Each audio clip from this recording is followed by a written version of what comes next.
Breaking news out of the Middle East, and there's a lot of it, so let's jump right into it. Just last night, Israel carried out airstrikes in Syria in the eastern part of the city of Aleppo.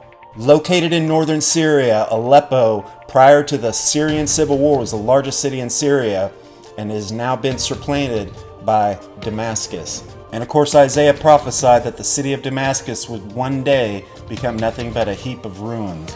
The significance of Syria is not just the fact that it borders Israel to the north, but that it also is the melting pot for the three nations that will form a coalition against Israel for the battle of Gog and Magog, prophesied by Ezekiel.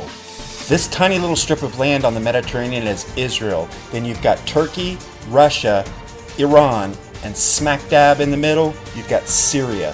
Now here's where you really have to start paying attention. If you're not familiar with the proxy war, just to the north of Israel, next to Syria, you have the nation of Lebanon.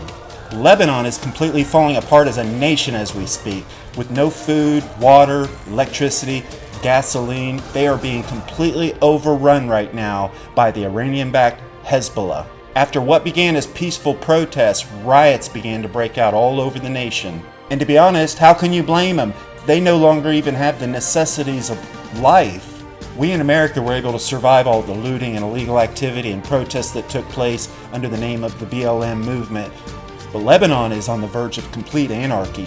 And as Hezbollah takes over Lebanon, Iran continues to supply them with weapons, which was what was behind the whole Israeli strike last night in Syria. And how did Iran, Hezbollah, and even Syria respond to the Israeli strike last night? They did what they always do, by proxy.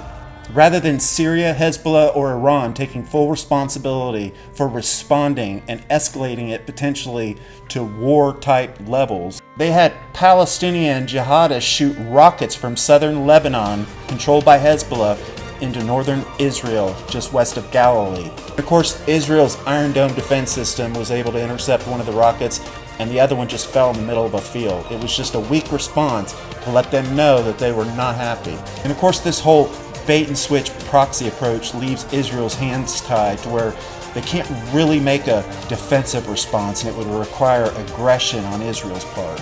The Iranians are Shiites, but meanwhile on the Sunni Muslim front, just east of Iran, you have the Taliban completely overrunning Afghanistan, which has led countless thousands of Afghan refugees to begin a migration from Iran all the way over to Turkey and eventually to Europe. Here's some footage from yesterday of all these Afghan refugees tracking across Iran, looking more like the children of Israel escaping from Egypt. The stage is set for that trumpet.